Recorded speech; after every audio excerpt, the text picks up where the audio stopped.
የእናቷን ወርቅና ጌጣጌጥ እየሰረቀችው ሌባዋ ታወቀች። በዳጣ ልታሳብብ ስታስብ አባቷ ነቅቶባታል። ክላሱ ጠርቶ ነይ ቦርሳውን ክፈችው ሲላት እየተረበተበተች ለመክፈት ስትፈራ እኔ አባትሽ ነኝ የምልሽን ነገር መፈጸም አለብሽ ብሎ ሲያዛት ቦርሳውን ከፈተችው። ምንድነው ያነሳሳሽ ይህንን ልታደርጊ ብሎ ሲጠይቃት አባዬ እኔ አይደለሁም ውሸት ነው ዳጣ ናት እኔ እንደሰረኩት ለማሳበብ እንደዚህ ያደረገችው ብላ ለአባቷ ስትነግረው ሌላ ስህተት አትስሪ እናትሽ ከሰማች ምን እንደምታደርግ ታውቂያታለሽ አሁን እውነቱን እንድትናገሪ እፈልጋለሁ ቢላትም ልትመልስ አልቻለችም። ዳጣ እንዳልወሰደችው ግን ጠንቅቀሽ እንድታውቂ አሁን ምን ማድረግ እንዳለብሽ ልንገርሽ። ዳጣን ይቅርታ ትጠይቂያታለሽ። እናትሽ ደግሞ ዳጣ እንዳልወሰደችው ማወቅ አለባት፣ አንቺም እንደወሰድሽ ደግሞ እናትሽ ማወቅ የለባት ብሎ አስጠንቅቋት ወደ ሳሎን ይዟት ሄዳ ሰላምዬና ዳጣ ደረጁ ላይ የተቀምጠው የዳጥዬን ጸጉሯን እየደባበሰቻት ቆይ እናት የለሽም ወይ ስትል ሰላም ለዳጣ ብትጠይቃትም ዳጣ ልትመልስ አልቻለችም። ጸጉርሽ ያምራል አለቻት። ዳጣ ያንቺም ያምራል አለቻት። ምን ዋጋ አለው ወንድ አይቶ ያላደነቀው ጸጉር በሰው ቤት የሚረግፈው ውበት ስትል ለዳጣ መለሰችላት። ቆይማ ልጅ የለሽም እንዴ እያለች ሰላምን ጠየቀቻት። አባት ልጁን ተጣራ። አቶ ደረጀ ዳጣ ብሎ ተጣራ። እየተጣራ ነው ደረጀ ብላት ወደ ሳሎን ሄደች። አባት እየጠራት የገዛ ልጁ ወርቁን እየሰረቀችው ይቅርታ እንድትጠይቃት ነው ዳጣ ያ ነገር ወይንም ወርቁ እኮ ተገኝቷል ብሎ ለዳጣ ሲነግራት እንኳን ደስ እያላችሁ ስትል አባቷን እቅፍ አድርጋ አባቷን ሳመችው። ያችም አበጌንም እንደዚያው። ግን አበጌ ይቅርታ ለማለት የሆነ እንደ ኩራት ነገር እያደረጋት ነው። በይ አንቺ አልወሰድሽም ደግሞ አንቺን ወስደሻል ብለን ስለጠረጠርንም ይቅርታ አበጌ ተነሺ ለዳጣ ይቅርታ አድርጊላት ሲላት ቆማ እንደቆመች ወደ እሷ ሳትጠጋ ዝም ብላ ይቅርታ ስትላት ዳጣ ጥምጥም ብላ ሄዳ ምንም ችግር የለም ዋናው መገኘቱ ነው ብላ ለሁለቱም ተናግራለች። ሰላም ጤና ይስጥልኝ ውድ የተከበራችሁ የዚህ ዩቲዩብ ቻናል ተከታይ ሆናችሁ ቤተሰብ በሙሉ በያላችሁበት ሰላማችሁ ብዝት እትረፍረፍ ይበል። ለዚህ ዩቲዩብ ቻናል አዲስ የሆናችሁ ሰብስክራይብ እያደረጋችሁ ቤተሰብ ሆኑ። ቪዲዮውን ላይክ እና ሼር በማድረግ እስከ ፍጻሜው እንድትከታተሉ። ዳጣ ድራማ ክፍል 5 ተለቀቀ። ከ18 ዓመት በኋላ ቤተሰቦቿን ያገኘችው ዳጣ ምን ገጠማት? ወርቅ ጠፍቶ ወርቅ ሰርቃለች በማለት ተጠርጥራ ነበር። በዚያም ደግሞ እኔ ጎዳና ላይ ባድግም እንዲህ አይነት ስህተት አልሰራም፣ በዚህ ልክ እንዴት ትገምቱኛላችሁ ትጠረጥሩኛላችሁም ስትል ለቤተሰብ ተናግራ ነበር። የአንደኛዋ እህቷ የእናትና የእንጀራ እናትና አባቷ ልጅ ደግሞ ከናታን ጋር በመቀራረቧ በዛም አንድ ከዛ ቤት እሷን ለማባረር ያሰበችው ሴራ ነበረ። ትንሿ ለምስክርነት ባትበቃም እየተባለችው ውሃ ግን እውነቱን ተናግራ አባትየው ሄዶ ልጁ ያለችበትን እና ልጁ ምን እንዳደረገች ለማወቅ ችሏል። ያም እንደሰረቀች ጠንቅቆ አውቋል። ወይዘሮ ማርታ ሰፕራይዝ እንዲሁም ደግሞ እንኳን ደስ ያለሽ ብሎ ሲነግራት ምን ተገኘ ብላ ለባለቤቷ ስትነግረው ሰሞኑን እየጠፋው ወርቅ እሱ ተገኝቷል። ያም ደግሞ ዳጣ እንዳልወሰደችው እውነቱን እንድታውቂ እፈልጋለሁ ብሎ ለሚስቱ ሲነግራት አንተ ልትሸፋፍንላት ፈልገህ ነው ወይ? ሌላ ታዲያ ማን ሊያነሳው ይችላል? በማን እጅ ተገኘ እያለ ባለቤቷን እየጠየቀች ነው። እሱ ለዚህ ሁሉ ተጠያቂው እኔ ነኝ፣ በባለፈው ስቀይር ሌላው ኮሜዲና ውስጥ አስገብቸው ነበር፣ ጥፋተኛው እኔ ነኝ ብሎ ለሚስቱ ነገራት። ሚስቱ ግን እንዴት የእሷን ስህተት ልትሸፍንላት ነው እያለ ነበር።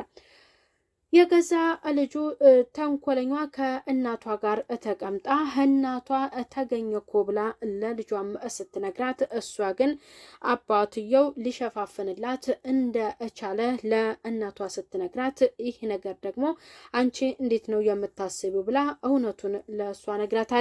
ለአበጌ ግን እንዴት አባዬማ ደብቆን ነው እንጂ የእሱ ልጅ ናት ይች ልጅ ለምን ወደዚህ ቤት መጣች እያለይ ለእናቷ ተናገረች። እናቷ ደግሞ የጓደኛው እኮ የሲሳይ ልጅ ናት ስትልም ለገዛ ልጇ ለአበጌ ነግራታል። ውሃና እንዲሁም አበጌ ተቀምጠው እህቴ ብላ አበጌ ደረጀ ብላ ጉንጯን ስትስማት አትጠጊኝ አለቻት። የገዛ እህቷን እየተነጫነጨች ናታን መጣ ተቀመጠ፣ ናታ ናጠገቤ ተቀመጥ ስትለው ናታ ደግሞ በርቀት መቀመጥ ነው እየፈለገው። ሁለቱ ተጣሉ። እናንተ በቃ መቼ ነው ሰላም የምትሆኑት በማለት ሁለቱን ገላገለና እንኳን አጠገባቸው ሊቀመጥ ተነስቶ ሄደ። ወደ ውጭ ሲወጣ ውሃ ከጓደኛዋ ጋር ተቀምጣለች። ዳጣ ስትመጣ ምን ትሰራላችሁ እዚህ ብላ እየጠየቀቻቸው ነው። እነሱ አንቺስ ምን ልትሰሪ እዚህ መጣች ብለው ሲጠይቋት እኔ ናታን አይታችኋል ወይ ስትለም ናታን ወደ እሱ እንደምፈልገው ወደ ውጭ ወጣልን። እነሱ ደግሞ የፈለጉትን ግዥልን ብለው ለዳጥዬ እነግሯታል። እሷም ሄዳለች። እንደገና ወደ ቤት ሲመለሱ ደግሞ እናታን እያገኙትና እነሱም የሚፈልጉትን እርጎ ግዛልን እያሉ አንደኛዋ ኬክ ለናታ ይጠይቁታል። እናንተ መጽሐፍ ብታነቡ አይሻልም ወይ? ምን ታደርጋላችሁ እዚህ እያለ ለሁለቱም ጠየቃቸው።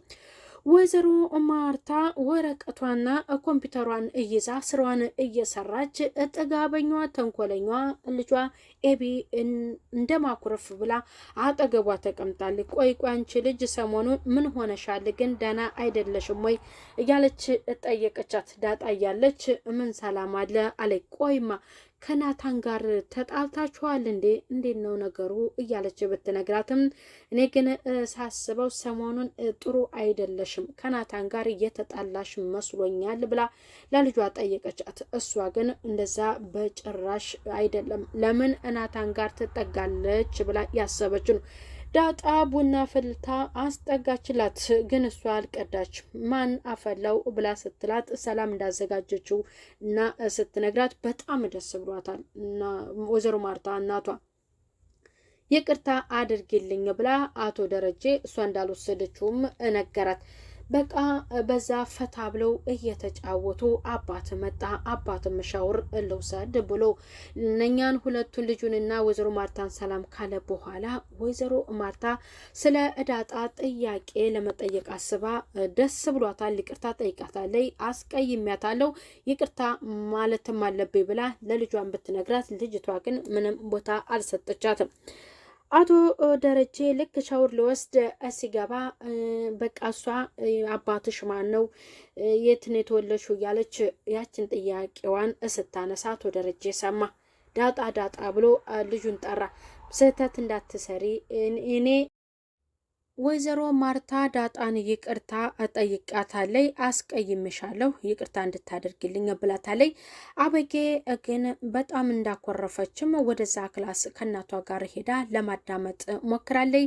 ዳጣ አበጌ አጠገቧ ከእናቷ ጋር መታ ስትቀመጥ የእሷን ፊት ማየት ስለከበዳት ወደ ናታ ክላስ ሄዳ ናታን ደግሞ መጽሐፍ እያነበበ ነበርና ከእንግዲህ በኋላ ግን እማዬ ብለሽ ባትጠሪኝ እትዬ ብለሽ ጥሪኝ ምክንያቱ እኔ አልወለድኩሽም የሚለውን አስታውሳባታለች። እሷን በዛ መልክ ጠርታታለች። ቅናታን ጨርጭሯት ናታን እያሰበች ያለችው አበጌ ለምን የዲኤንኤ ምርመራ በድብቅ አታደርግም? አባዬ እኮ የእሱ ልጅ ትሆናለች እያለች ለማርታ ለእናቷ ብትነግራትም ይህን አስተሳሰብሽን ፈጽሞ እንዳታስቢው፣ አሁን ተነሽና ሂጂ፣ አባትሽ ይህንን ነገር ቢሰማ ምን እንደሚያደርግሽ ታውቂያለሽ ብላ ልጇን ተቆጥታታለች። ዳጣ ወደ ናታን ክላስ ገብታ ናታ አጠገብ ተቀምጣ ሁሉንም ነገር ልታስረዳው ነበር። እሷ ያለችውን አበጌ አትጠዩ፣ ምክንያቱም አበጌ እንድትጠጋው ወይዘሮ ማርታ ደግሞ ልጁ ተማሪ ስለሆነ ዳጣዬ ከናታን አጠገብ እንዳትቀርቡ ስትላት አረ ኪድዬን ጣጣ የለውም ብላታለች። ይህንን ግን ያለቻትን ለናታ ልትነግረው ነበርና ናታ ጋር ተቀምጠው እያወሩ እሱም ስለሷ ማወቅ ፈልጓል። ትወድሃለች፣ ፉንቃ ገብቶላታል አቤጌ በማለት ለናታን ስትነግረው እሷ እንደምታስበኝ እኔ ደግሞ ለእሷ ቦታ የለኝም፣ ምንም አይነት ስሜት የለኝም ብሎ ለዳጣ መልሶላታል። ዳጣ የምነግርህ ነገር አለኝ ያለችውን ለሱ ነግረዋለች። እስኪ አንቺ ይህን ያህል እኔን ጠይቀሽኝ ከመለስኩልሽ ስለ አንቺ ደግሞ ልጠይቅሽ ብሎ ዳጣን ጠየቃት። ብዙ ጓደኞቼ ወንዶች ናቸው ስትል መለሰችለት እና ቦይፍሬንድ ወይንም ነበረሽ ብሎ ሲነግራት ይሄ ወንዶቹ ባል የሚባለው ነገር እያለች ለሱ ስትነግረው ደግሞ እየሳቀባት ነበረ።